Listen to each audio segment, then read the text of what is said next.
Yo, yo, yo, welcome to another edition of the Geeky Bros Podcast. I'm your boy Tactix. Yo, it's just Darcy here. And this is Big Geek Umar. How y'all doing? I'm Doing pretty doing good, man. good.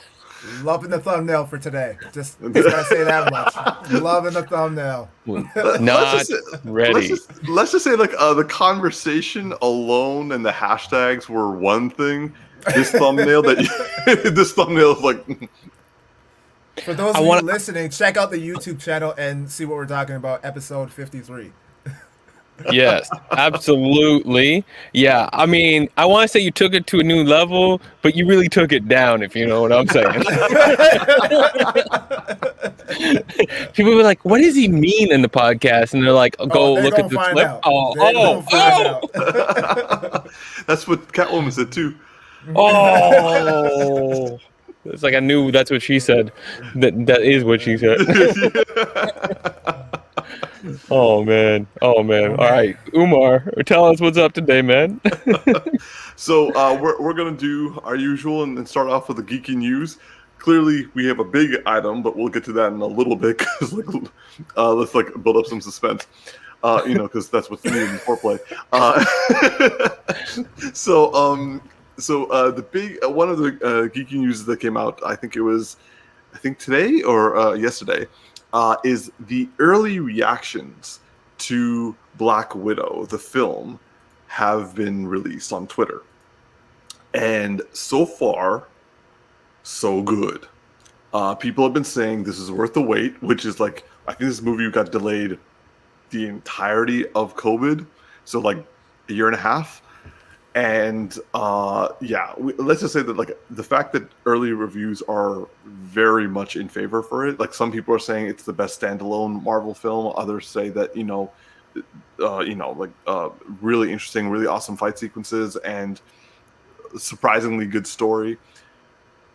Gotta say, I'm really happy about this, but I want to hear what you guys think. Like, Tactics, how about you? What are your thoughts in terms of Black Widow? What were your hopes for Black Widow, and what does this news inspire in you? I'm not surprised by the news. I liked what I saw in terms of the trailer. I think Taskmaster is a great villain to add into this kind of a movie, especially with Black Widow. I feel like that could make for some really interesting fight scenes, and I'm looking forward to seeing how that plays out. They definitely needed this as a win because let's be Yeah. honest, right? I mean, when you have heavy hitters like whoa, what the heck had just happened? When you have heavy hitters like Captain America and Thor and the Hulk, like they bring a certain gravitas to the screen, right? And so when you're having to showcase a character that doesn't have any superpowers or whatever, you need to really up the ante in extraordinary way. And so, they're probably gonna do a lot of crazy action scenes, a lot of crazy fight scenes, and I'm here for it, man. So I'm not surprised one bit. Nice. Darcy, how about you? Like, what were your hopes for Black Widow, and what are your reactions to the early reviews?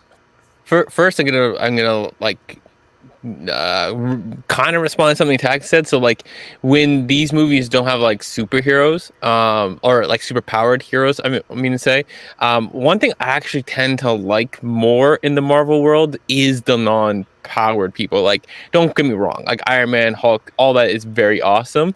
But I love what you can do with people when it just comes to martial arts, because martial arts is always amazing, and her stuff has always been really on point, and so I've been looking forward to it. I'm not surprised, and thank goodness, because it would suck to wait this long and people be like, yeah, it's all right, like that would be a downer. I just look forward to being good. You said something though that worries me when you're like the fight sequences are interesting. Like, I don't like the word interesting when it comes to movies. That always feels like that was interesting. Weak. I just hope that it's like, really, really dope. At minimum, it's like a solid 7, and goes up from there. All right. Well, let me put you at ease. The comments have been badass action, or excellent action, or action packed, or action rips, the emotions hit. Good. Yeah, I mean, there seems like there's a lot at play with the sisters, like the sisterhood thing, and so I expect a lot of emotion there. And yeah, I look forward to Taskmaster. I feel like the Taskmaster element would likely put this movie in the same ballpark as Winter Soldier and like Captain America versus Winter Soldier in the sense that like it was a equal rival, and I feel like this is like that equal or even potentially greater rival that will make the dynamic between them very, very interesting. Yeah. For me, I would say that I'm kind of in agreement with both of you. Like, I would say, actually, no. I am extremely relieved by this news. I hoped that that this would happen, and I am extremely relieved. I guess I kind of had a little bit more pessimism, thinking that this was going to bomb. Mostly, I think that was a result of Wonder Woman 2, Wonder Woman 1984. So I really wanted to win, and it sounds like we're getting a win. But in terms of like what you guys want for the story, I kind of agree with you. Winter Soldier is still my favorite MCU film, and for me, the element about it that made me love it so much is like it's essentially like a Bourne Identity film, but like in the MCU, like with an MCU twist to it. This sounds like it's something along those lines as well, which is kind of what I dig. And yeah, let's see this. Like, I want to see this really bad. Umar, why did 1984 make you think that this movie might bomb? It was kind of a trend because like DC, Warner Brothers, Marvel, and Disney, they have all kind of like with Mulan, with Cruella, and also with Wonder Woman 84, and also then with Black Widow. This was supposed to be like basically the entirety of the pandemic was supposed to be the year of female-led films. We didn't really get a great film out of 1984 Wonder Woman. No, it was trash. There were some good things to it, but like I still hold that it's a 6 out of 10. But that's like me being generous. Then also Mulan wasn't exactly great either. Yeah, I heard it was trash too. Yeah, and then like I didn't watch Cruella de Vil, Cruella, but mostly because I completely forgot about it, and also I wasn't really enticed to see it. I'm planning to watch it. I plan to watch it. Yeah, I plan to watch it too. I hear it's okay. I hear just that it's okay. And like these are not exactly the things I want to hear. So like all of this was like hacking away at my hope, and like these early reviews, they gave me back my hope, and I'm just like, oh, thank God. I would say WandaVision was the one thing that was kind of keeping me happy, but like I'm just glad that like Marvel's kicking ass, and we're getting it with Black Widow. Yeah, one thing I gotta say to that is that like there's been a fortunate downtrend in some of these female-led movies, but I would have to say that like I would never expect that from Marvel, because Marvel has been mostly consistent, and even at their worst, they're still usually far better than a lot of other people's like bests, unfortunately. Absolutely. And so, like, I expected to be good. We had a great character we already know and love ever since like her introduction, and it was set up right. And I feel like with everything on the line in terms of it being Marvel's first real big like female superhero movie, I didn't think they were going to drop any balls. I think that like that's not a good pun if that went through my head. I was like, I just heard it sounded wrong. But anyways, you also you emphasize the balls portion too. I know, it's just like it went through your head, and then it was just like you had to say something. But I think that like I just had confidence behind Marvel's ability to bring this, and if it bombed, it would be more of a surprise to me. I wouldn't put like DC's failures in the female superhero stuff against this, because I'm like, no, Marvel ain't gonna do that. Even their worst female moment was also an amazing female moment, in that they had all the women line up, and it was cheesy after the fact, but really good in the moment. Yeah, like For me, I would say that Marvel kind of like they were the ones behind the ball because DC did Wonder Woman, killed it. Then they did Captain Marvel, which was okay. So that's what I thought we were going to get. I thought we were going to get another okay film, and I was like, please, like put your back into it. Like let's get a good film out of this, and it sounds like we did. So far we are like I'm going in with renewed hope, and Yeah. I'm just like I want to see this.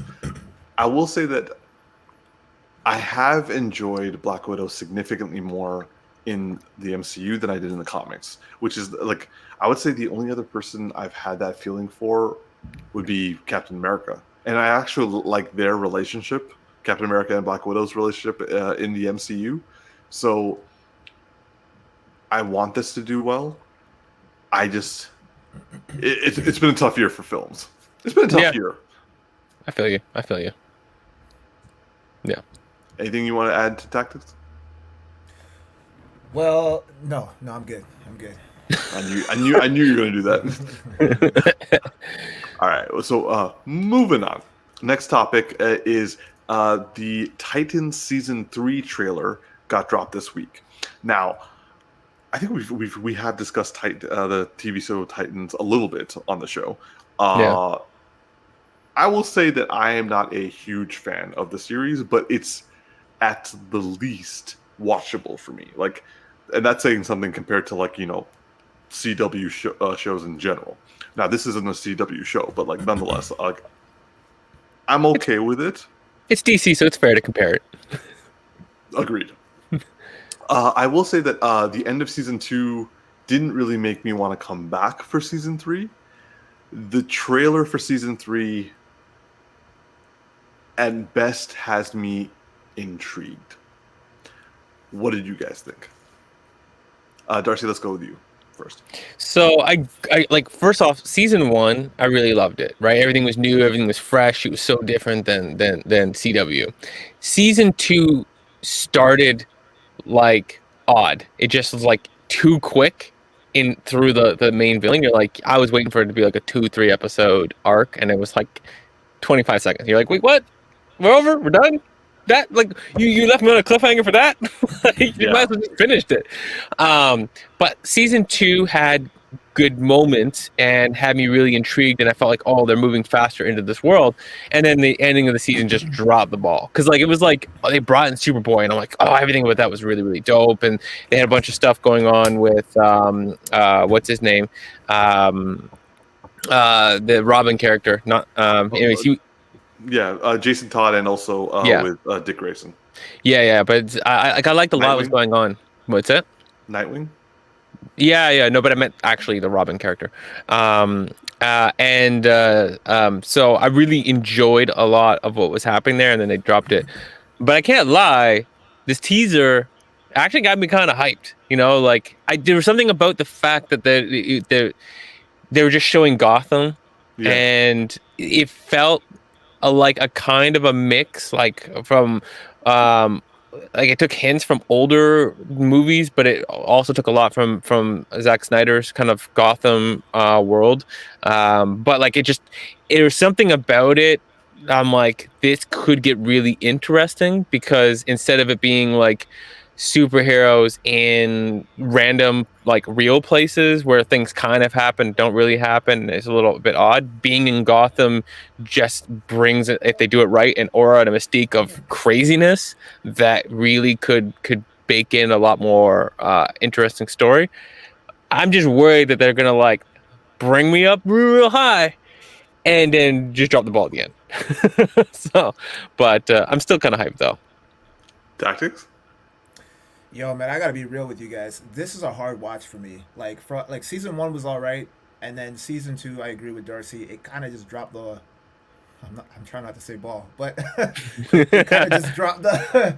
They didn't hit the mark for me in terms of season 2, and there's a lot of issues that I have with the show. One of them being is I hate who they casted as Batman, as Bruce Wayne. Oh my god. I agree with you. I'm sorry, but that's terribly miscast. I don't know what the fuck they were thinking. Agreed. I'm sure he's great as an actor, but that's not who I see as Bruce Wayne. So I think they fucked up on that. And while I am intrigued by what I've seen in the teaser trailer for season 3, I I I have this initial gut feeling that they're rushing a lot of their storyline. Like Yep. everything just seems like they're trying to condense all these like amazing stories into one season. And if my memory serves me correctly, season 2 wasn't all that long. It wasn't. I mean, how long was Nope. season 2? Like 10 10 episodes. 10 episodes or whatever, and even that seemed rushed. And like they killed off Wonder Girl. um I'm sure they'll bring her back at some point, but yeah, I don't know. I like the only thing that kind of has me intrigued is Joker, and I feel like even that's going to be botched and they're going to rush that. So I don't know, man. It's leaning more so towards a hard pass for me, but I'm curious enough to check it out, so I'll watch and see what's up. Yeah, like I love Ian Glenn, but he's not Batman, nor is he Bruce Wayne. Like Nah, they needed someone in their he's 40s. They Alfred. got yes, he's an Alfred. Like he is an Alfred character, and I was just like, who approved this? How did this happen? Yeah. Um, I gotta say I like the costumes. Granted, they go too comic book authentic at times to the point you're just like, Yeah. what the fuck? Other times, like I love what Nightwing looks like. It looks pretty dope. Yeah. Yo, the Um, Hawk and Dove need a revamp for real. oh my god, like what is? Oh my god, like no one on set was like, guys, this looks stupid. But anyway, um, I will say that I'm not happy that they're bringing in the Joker because if they can't get Batman right, how are they going to get the Joker right? Yeah, I hear And about I that. do find it interesting that they're like moving the story along to the point that we're going to get a Red Hood because I like who they casted for Jason Todd. He actually is a good Jason Todd to the point that I'm like, yeah, we don't like him. We wouldn't like him. He's a jerk. And look, like when the comics came out and like, vote if he lives or dies. I would have voted him dead, just like I would have voted back in the dead. So I like who they get for Jason Todd. I can see him doing a good, like, doing a good Red Hood, but it's too early for that. And I complete agreement with you, Tactics. They are rushing shit, and they shouldn't be. They really shouldn't be. Yup. Yeah, I can't lie. Like I agree with what you guys are saying, and that's the thing that has me worried. I from the teaser though, I wasn't turned off by the Joker's like voice and entrance. So I am almost like kind of feeling like they won't botch it as bad as Batman. It's funny though. Batgirl has a better Bruce Wayne than this show. Like they had a guy and he wasn't really real Bruce Wayne. I stopped watching like after Oh, the you mean second episode. Batwoman, sorry. Oh yeah, but I keep calling it Batgirl. I'm sorry. It's how memorable the show is for me. But anyways, in Batwoman, they cast a guy that is basically like there's a character who like face swaps and whatnot. It's like a bit whatever. Anyway, so the guy's doing this face swapping and he face swaps as Bruce Wayne. So he doesn't know how to actually be Bruce Wayne. So he doesn't have to perfect the Bruce Wayne swagger. It's always going to be slightly off, so you can accept that. But the guy they cast for it actually looks like he's physically big enough. He's in the right age. He's got the right jawline. I didn't know who he was, but I looked at him. I'm like, yeah, I could believe that's Bruce Wayne for sure. I could easily take that guy if you just, really give him some time and put him on a better show with a better budget. Like this guy actually probably could do it. Like I just feel like he probably was brought in so last minute that he would need more time to perfect it. Yeah. But he was like at least 60% the way there and he looked the part.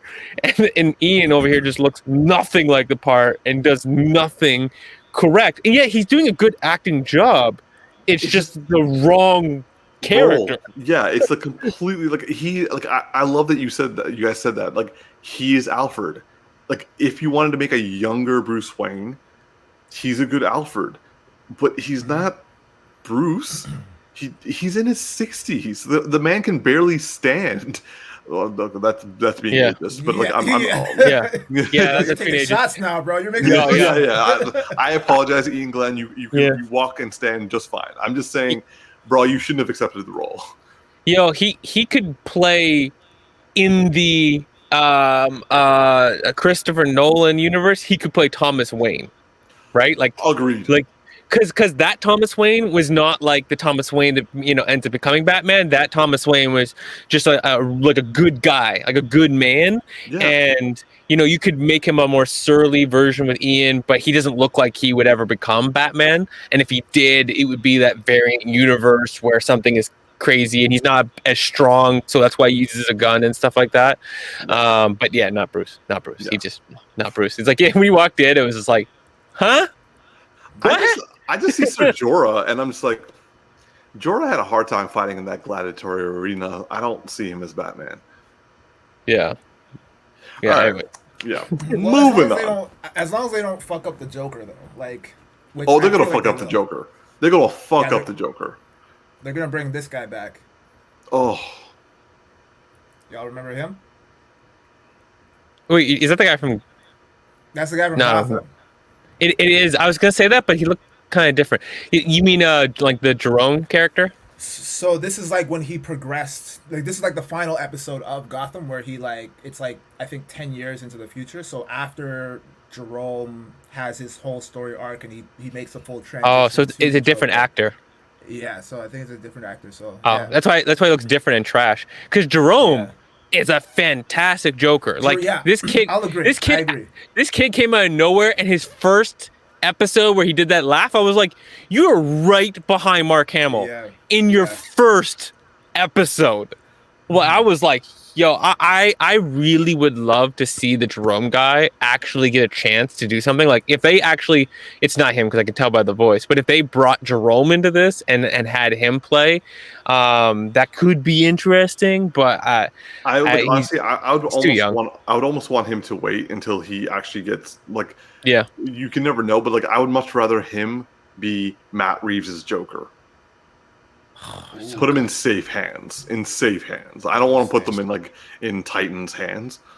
I agree with you on that. I like if I had a choice, it's definitely put it in safe hands. He's just like I actually would love to see him come back and reprise the role, but do it in a even more intense. Because he's just a good actor. Second to Mark Hamill. I can't believe it. Yeah, and I think originally they weren't even planning on continuing his story arc. It was supposed to be just a one-off episode, and then he did such a great job that they continued to bring him back, and then they eventually fleshed out the Joker character. Well, they never really officially called him the Joker, from what I heard, but yeah. It's that whole show. That whole show. It's like that and Batgirl, man. I'm just saying. Batwoman. You're right. It's not graduated to the level that I feel it deserves woman yet, okay? It just feels childish, the whole damn show. Wait, are you still watching that show? No, I stopped at the second episode. I literally watched the second episode of the second season, and I was like, nah. I was going to try to watch it, because I was going to try to make jokes and banter and try to tell random stuff in this on the podcast, and I couldn't do it, and I stopped watching The Flash at the same time. I'm like, no, CW, I'm just done with you now. Yeah, I stopped watching The Flash too, man. I don't even know what's going on with The Flash. Yay, you guys are free. Yeah, I see like there's new episodes and like an image here and there, and I'm like, oh yeah, you're still on? Okay, cool. Yeah. I love how you All guys I know joined. is Cisco's leaving, so I'm like, and the other guy, Wells, is leaving as well, so I'm like, yo, you guys don't have a show now, because I don't care about those other new characters. Yeah, and I saw something that said oh, the reason why they're leaving and they're bringing this other character, and it looked like another Flash character, and I'm like, yeah, okay, so I get Speedsters is the main thing in that universe of just the Flash, but can you just have something more intelligent? Can you fight villains that he obviously should just be running faster in so many scenarios? I think we said it last podcast, but so many scenarios that man, if he would just use his super speed, the episode would be done in the beginning. I'm just saying. Okay. Well, moving on. We are now into the thumbnail discussion, and by that I mean what the thumbnail represents. I've been waiting for this one. Okay, so audience members who are underage, you shouldn't be watching this. Break them in early, bro. Break them in early. So, just a bit of backstory. This past week has been, like, especially on Twitter, has been rife with a online debate of sorts because the animated TV series Harley Quinn is about to release its third season. It's coming up soon. And it was revealed that DC decided to cut a scene from Harley Quinn season 3 that showcased Batman performing Cunnilingus. A man who can speak every language can also speak cunnilingus. Basically, Batman proving that he is a master of the tongue. And Yes. Catwoman. Now, they cut the scene because I think the quote was along the lines of, like, heroes don't do that. Mm-hmm. And so, DC adding more insult to injury is like, is that really what you wanted to say under the circumstances? But anyway, so that got thrown out into the internet, and the internet responded very, very loudly. And I would say that, let's just say that there have been a lot of interesting hashtags that have been released, and also some very hilarious reactions from celebrities. For example, the thumbnail image that we are using for this episode is taken from Zack Snyder. It was his response to this controversy by saying "canon" and then the picture. I think also Val Kilmer has also stepped in and has said that would he, wouldn't he? And he had like an image, like a GIF of Nicole Kidman being like, "We could give it a try, and I'll bring the wine." And it's just like, there it is. So that was Zack Snyder's response to this controversy.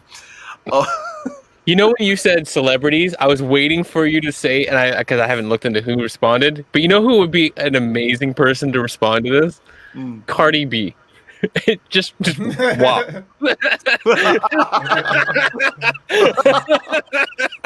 I feel like Cardi B should take advantage of this moment and just get like more plays on WAP. 100%.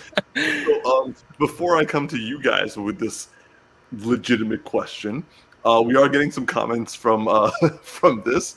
We have London Cream saying, "Heroes go down," and Val Kilmer's chin would get in the way.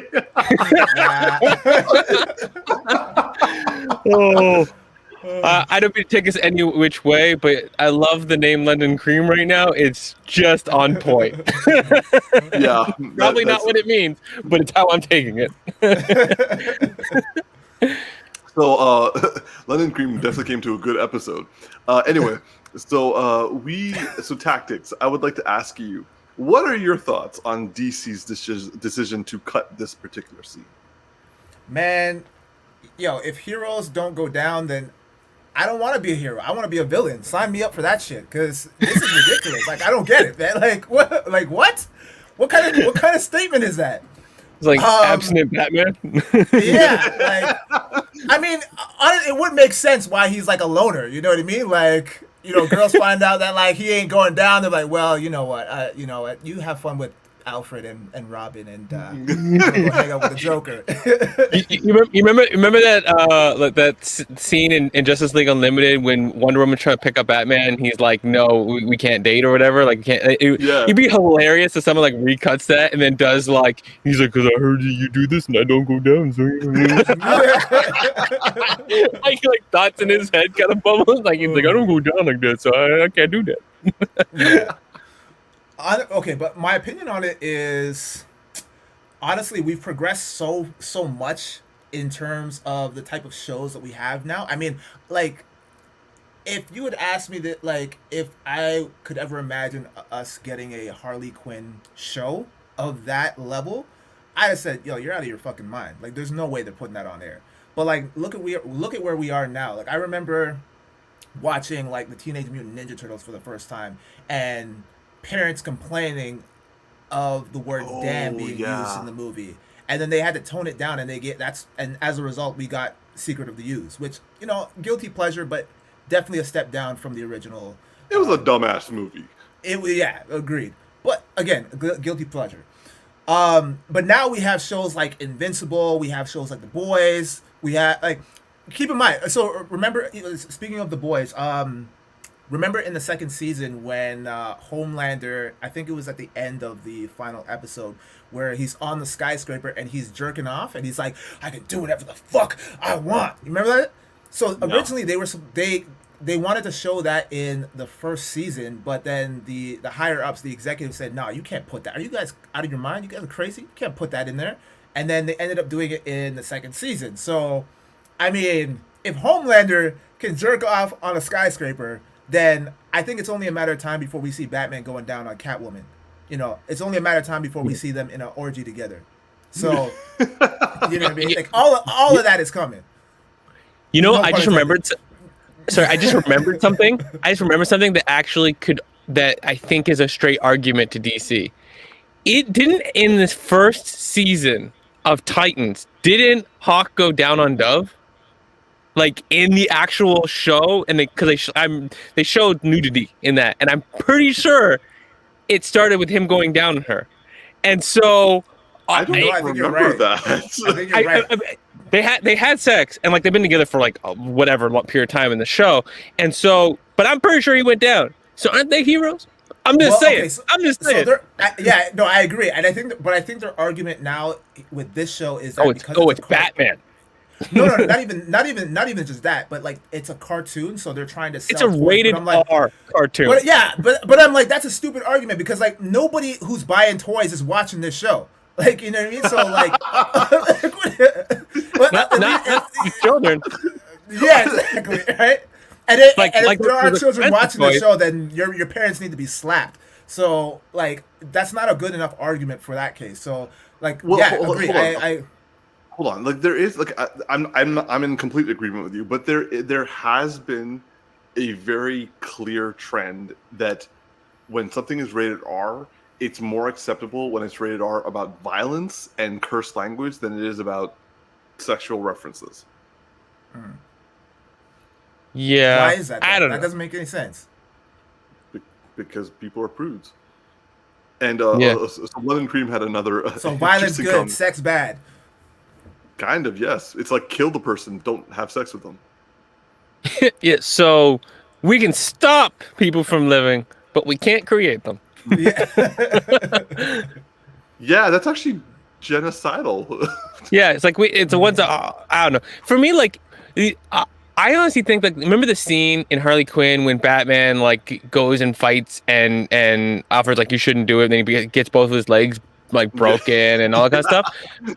For me, that was almost pushing it too far and almost ruining the Batman character, and yet they somehow kept it in and I enjoyed it. And for me, that is more on the edge of doing something wrong with Batman than this is. Like, it just, like, for me, it's like, would he do cunnilingus? Yes. Would he be so stupid as to get like, go into a fight and get both of his legs broken from his own stupidity? No. Like, if you just ask me those questions bluntly, I'm like, yeah. It's like so dumb, especially in the Harley Quinn show and the kind of content that it is. I'm like, they had female best friends become lesbians, but they don't want to show a guy going down on a woman. Well, that's a progressive move, right? Considering what's going on right now. So like, actually, this is a progressive issue, because it's basically saying that a guy like pleasuring a woman solely for the woman's pleasure is wrong and unheroic. It's toxic masculinity and period, because it's like it's double standarding, right? Like, like, for instance, like it's been for a long time that people will like let in these movies and stuff like that lesbians do things, because from a male toxic male perspective, two women doing something is very, you know, interesting and pleasing, but don't let the man come down to that level, right? You could have at a movie a room full of like 50 naked women, but one penis is like a whole debate, right? And that was a huge debate about Game of Thrones. They had literally that situation happen. Yeah, and so that is just toxic masculinity. Like, you know, you can't have it both. Like, I'm losing my words. You can't do one and not the other. It's like you can't show a woman do that to a woman, but say like, oh no, can't have a man do that. You know, like it's the same thing. Like, stop being so stupid. But on the other side, I think that if Catwoman were to perform fellatio on Batman, the world would lose their fucking minds, like more so than they are right now with this situation. I think they would be celebrated. I honestly think that like they wouldn't. I don't know, man. I don't know if that'll go over well. If Catwoman is going down on Batman, I don't know, man. I don't know. I think sorry, I'm thinking from the toxic masculine perspective. I think the men would celebrate. I totally get Yeah. I just mean I meant in general. Gotcha. Yeah. Okay, I'm with you that too, because like I was kind of like, wait, I don't think they would mind that as much. But no, not from a toxic masculinity perspective, but more so just in general. I think that like there would be a complete upright. It wouldn't. This situation wouldn't even be up for debate. Yeah. So I have a question to throw here, and I have a thought as like to the answer to this, because this came to me. But like, how do you think DC should progress from this point now that this is blown up in their face? With some London cream. Oh shit! Now that they're getting the repercussions smeared all over their face, what should they do? Oh man. I'm also looking at London Creams on the comments.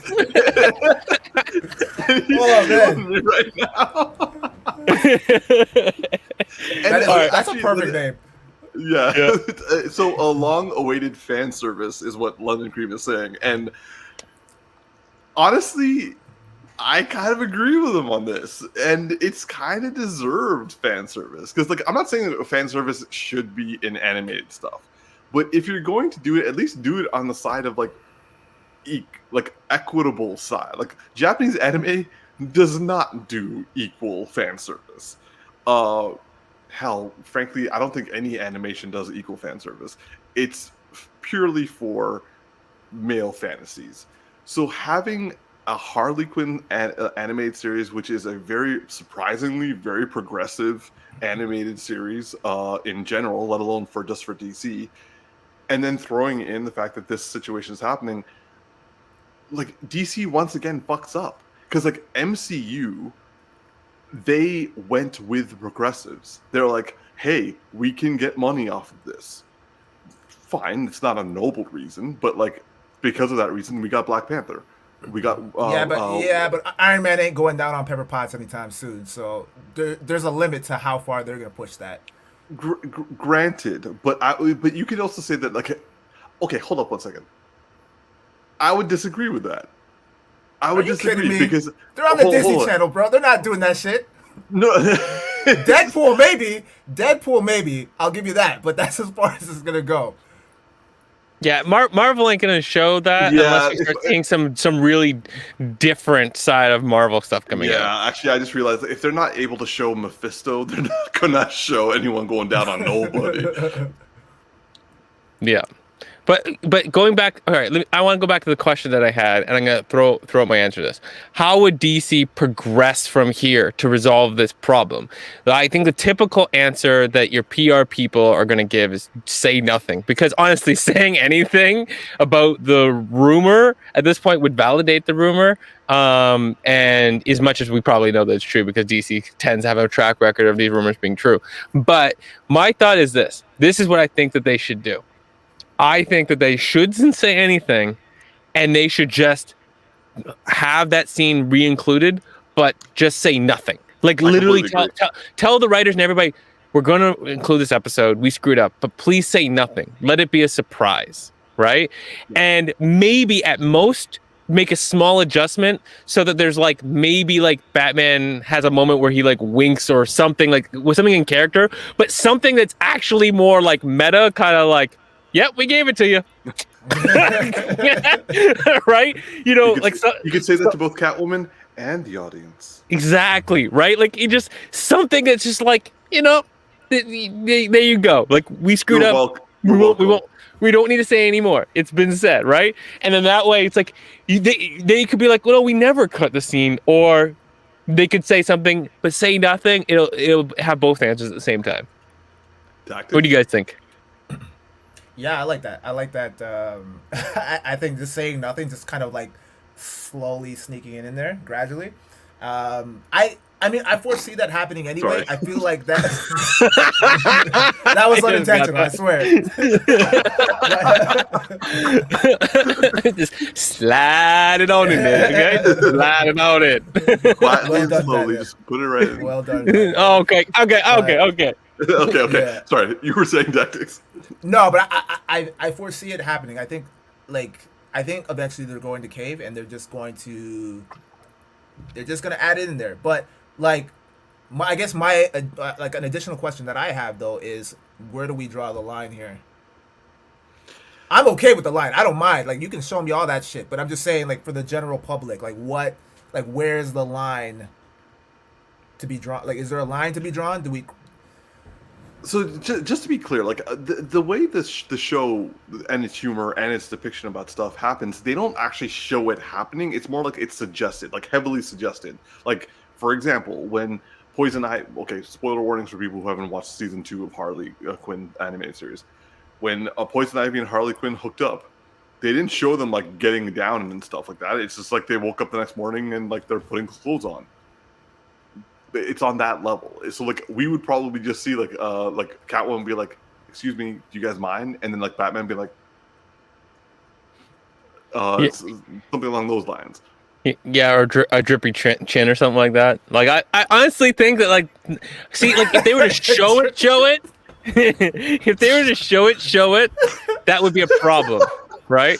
But I honestly think that like just insinuating it or showing like a funny moment, like what I suggested, would be like that's not like a big line, you know. And I don't like this idea like, where do we have to draw the line and all this stuff. Like, no, let things like, when something's appropriate to a story or to comedy, do it. And make sure it respects the characters, but like let's not draw these lines early. I mean, I know, but I mean, I think there is.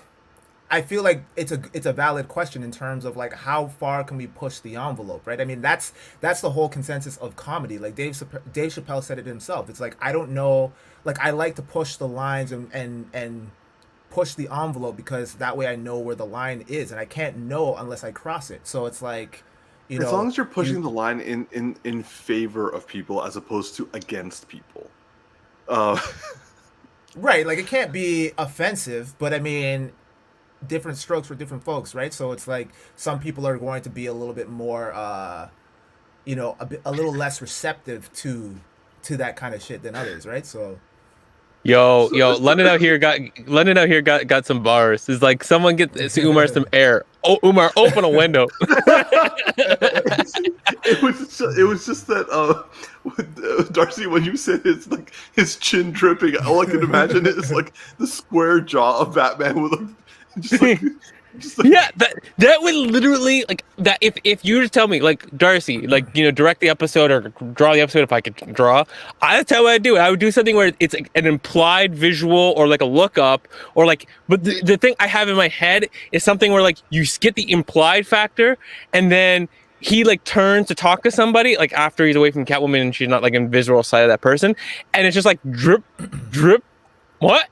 It's just like a moment of awkwardness, of stupidity, and it's like drip, and it's like, what? And then like that's all you need to make the joke, and it would just be on the floor laughing about it. Yeah, so, and then he's like, okay, why do you think I have an open mouth cowl, right?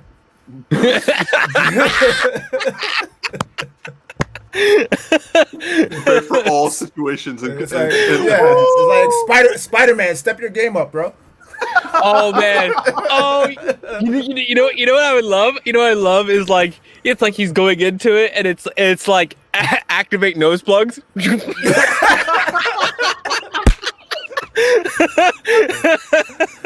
Oh man, the things that you could do. See, like how much fun and humor you can have in that context would be amazing. Oh man. So, going back to your original question, T. So I say as long as your the progressive pushing of the boundaries takes place, not hurting people or making like being restrictive or discriminatory, but kind of just like celebrating aspects. Like this is, in my opinion, a celebration of showing equality in like a sexual situation, which has predominantly been very patriarchal. Kind of keep doing that, and also like the formula in equality would be 69, but I get what you're saying.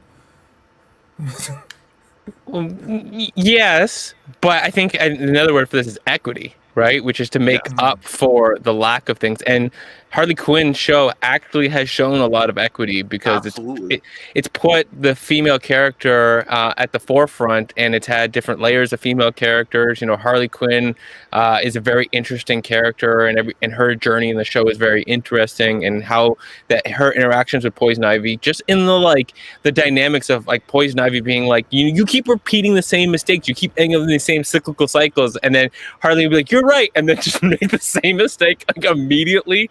And that's like a very like two different types of people, and they're layered, and it has depth to it. And so this show is presenting equity, and DC just wants to hold back on that. and that's exactly what this is, because no one was saying anything about the show until this controversy, because this is so anti what the series has been doing. The series has been going about this way from season 1 to season 2. The fact that they honestly, I wouldn't even blinked an eye if I had seen this scene in season 3, but because of this controversy, I'm like, no, this needs to be included. And I almost want to fight for this level of equitable treatment. I'm trying to think of like the hashtag, like things like we need to fight. Take a drink, bro. Take a drink. We need to fight for the right. For the drab beachin.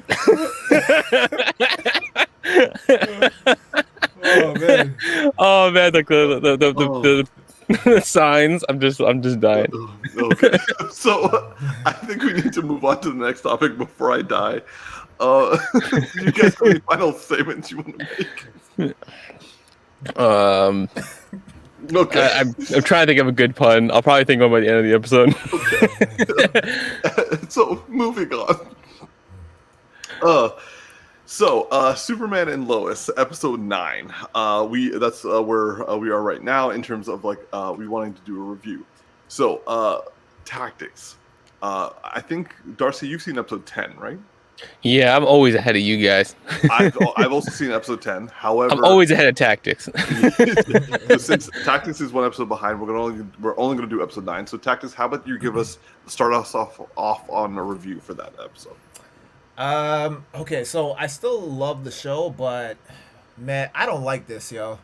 This image right here and this whole reveal. I'm sorry, but this was CW all over, right? Like I'm not fucking with this whole, oh, I'm your brother, man. Like, no, man. You know what? I thought they were gonna go like, oh, I'm a reincarnation of Zod, and I'm trying to repopulate Smallville or the Earth or whatever with Kryptonians. And I'm like, okay, I can get behind that. It's kind of derivative of what they were trying to do in Man of Steel, but I can still fuck with it. And then they dropped the brother line, and I'm like, all right, so we taking a page right out of Flash's script right now, right, with all this corny shit. So I'm like, I don't know. I'm not really with this. I don't know how this unfolds in episode 10, obviously. So I'm gonna withhold some of my judgment, but yeah, this just kind of came off a little corny to me, and I got to the point where I'm like, man, they were doing so well, and I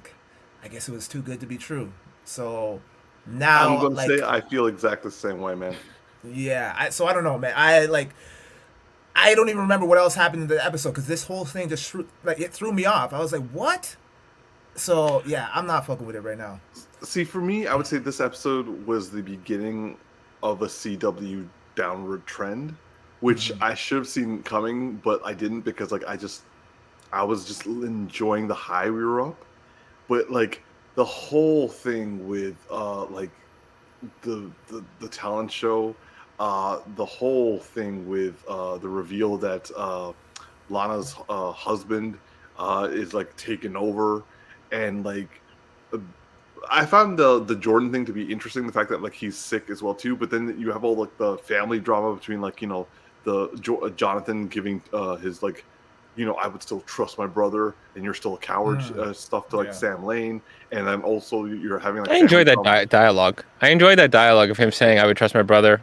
I just like seeing Jonathan stand up to his grandfather. I can see that. Like I just for me, I also like the whole thing with like Lois and Sam. Like I get it. It just felt so CW this episode, and that's what I didn't like. Like it still was better than CW is. Like I would say that this is still on the better side of CW, but it still was. It's regressing, and I don't like it. Mm-hmm. Yeah, this is rearing CW's ugly head all once again. Yeah, once we got to that last moment, he's like, "I'm your brother."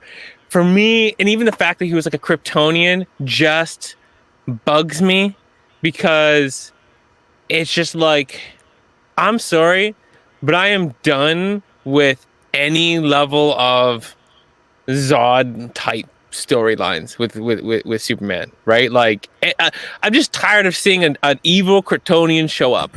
Like I don't care what name you put on them, it's just such an obvious thing at this point, right? Like how many freaking we got this in the original like Superman series back in the 80s 90s, I forget the time frame. Superman 2, we got Superman 2. Yeah, Super 2, we got it in Man of Steel. Like it's so played, and there's so many other Superman like villains, and there's so many inventive ideas that I feel like they could even have try to come up with. They were so smart with the John Henry character. I really would have loved to see them have a reveal around a character that like you just didn't see coming, like he presented like he was the Lex Luthor of the world, though there was a Lex Luthor and they did hint at that, but and then I'm like, I would have loved for it to flip around and like, I honestly think it would be, this is premature, but I would have been more happy right now if it flipped around, it was Brainiac. Like I would have been way more happy because I'll be like, ooh, where's this gonna go? Right. Once it's like a Kryptonian, I'm like, yeah, thank you for that story again. All right. So before I give you what I thought was now, I'm just like getting some London cream. He said, I feel Tactix is pain. I'm sorry. After the last conversation, getting some London cream. Bro. No, I didn't comment from London cream. I didn't getting say that right. comment from London cream. Sorry about that. I didn't plan my words very carefully on that one. No, you didn't, bro. Anyway, now you are not cunning with the lingus.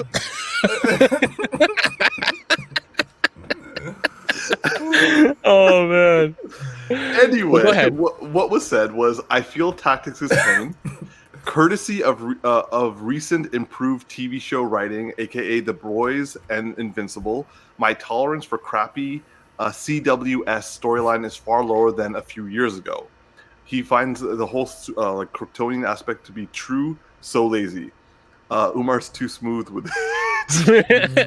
Thank you. But like, so what I thought was the whole twist was that Morgan Edge was Brainiac, and the Kryptonians were from the bottle city of Kandor. Oof. That's where I thought they were taking this. Yeah.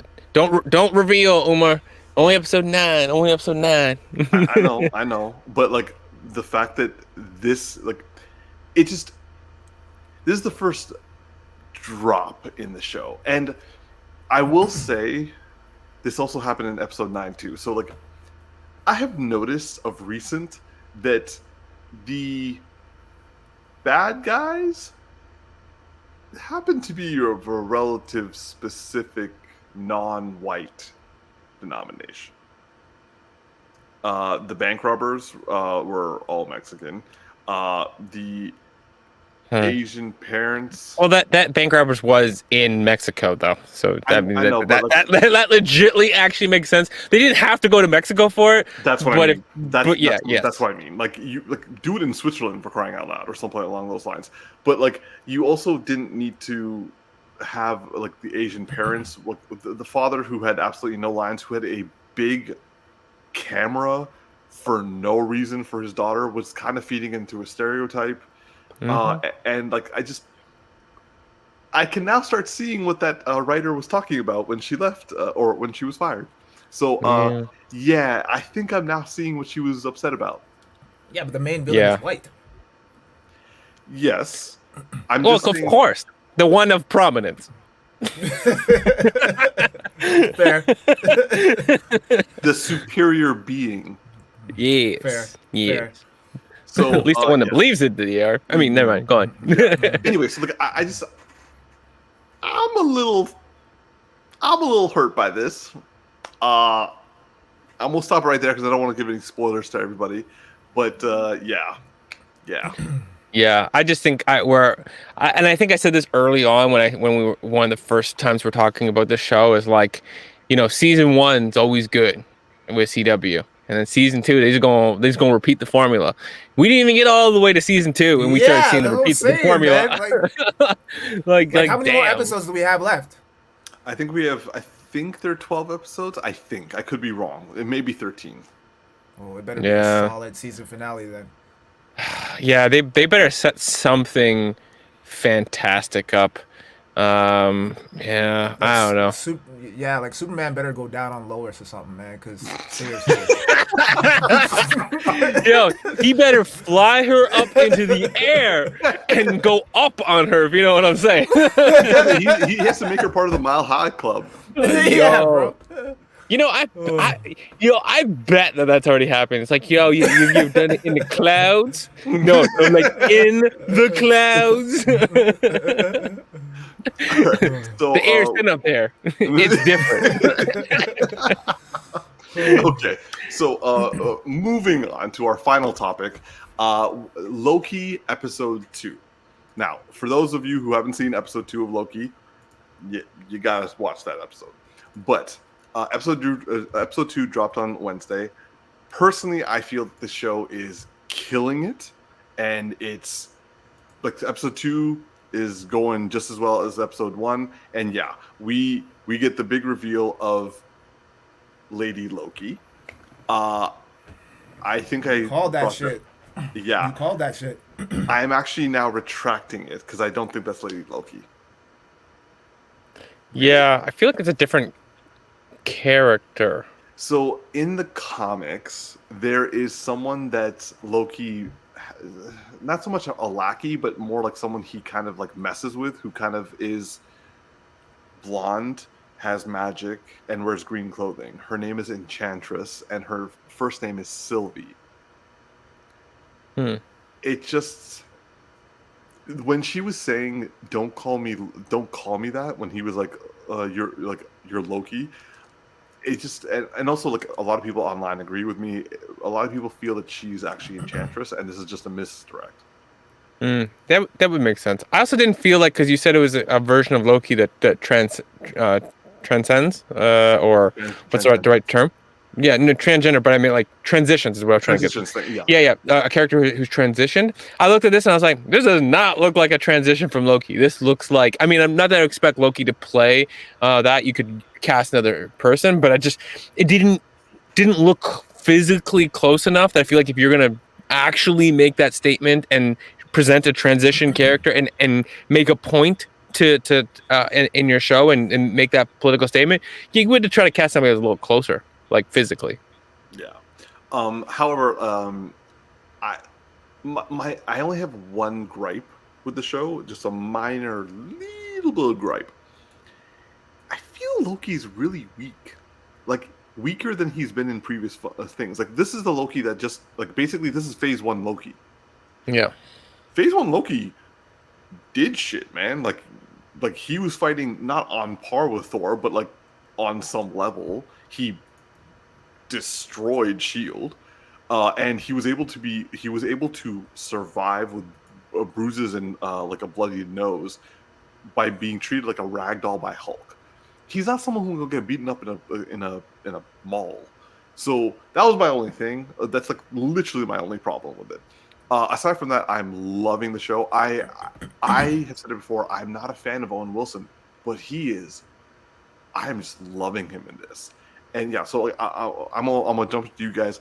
Tactics. What are your thoughts on Loki season episode 2? Yeah, I enjoyed it. I'm really loving the dialogue, especially between Owen Wilson, like you said, and Loki. That this particular scene with the salad had me dying. So he's like, I was gonna eat that. Don't do that to my salad. And he's just It's doing a a salt small shaker. salad. Like Yeah, the, it was just the it juice. was just yeah, it was just random. But I also um, love the guy he steals the juice from. I forget whatever his name is, just sitting there in the back left. Like, every scene he's in, he's a show stealer, and he's like not stealing the show at the same time. yeah. Yeah. There's not much I can say about it right now, just because I don't know the full scope of Loki, like I don't, or Thor for that matter, right? So I don't know that whole world, so I'm kind of really just going in blind and kind of enjoying it as I progress. Like I, even if I wanted to, I couldn't theorize what's to come or what certain things mean or whatever. I was under the impression that was female Loki after the discussion that we had like last week, right? Like that was the first time I even knew that a female Loki even existed. So now you're telling me, oh, it's not female Loki. So I'm like, okay, I have no idea what the fuck is going on now. So, but don't listen to me then. Like as a quote unquote. well, I never man, do, so it's okay. But you know, I I saw that really coming. I enjoy. saw that coming. I really enjoy the show so far. Even though there's not a whole lot of action to be had right now. And you know me, I'm a sucker for action content, right? So yeah, I like the dialogue so far. It's enough to keep me invested in the show. Would I say it's the best of the ones that we've had so far? That's what I want to know. That's to be determined. I still don't know yet. It's definitely I'm definitely enjoying it better than WandaVision right now. I'm just gonna say that right now. Like WandaVision dropped the ball for me, to be honest. Like I you know me, like the first couple episodes I was not into it, and then it started to get really good, and then I like they were building up to something, and then nothing, right? So No, yeah, I was a agree. little disappointed. I was a little disappointed in that. Falcon and the Winter Soldier was good. There was enough there to keep me interested. Nice dialogue. Story was okay.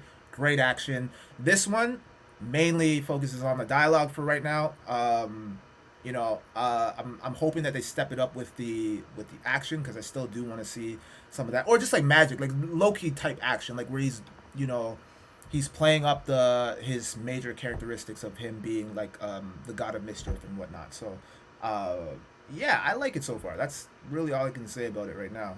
Before Darcy? we go to Darcy, I want to ask you this question because Alright, I me? asked you guys this last time. Yeah. They had a discussion about free will.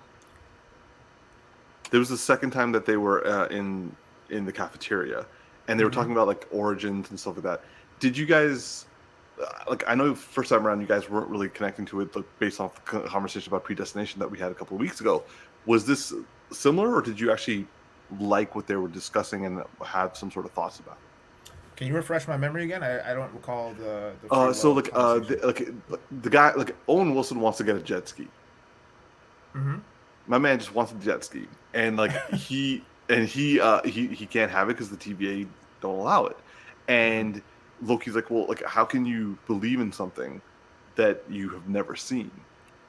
And he's like, you act like you're almost like a slave.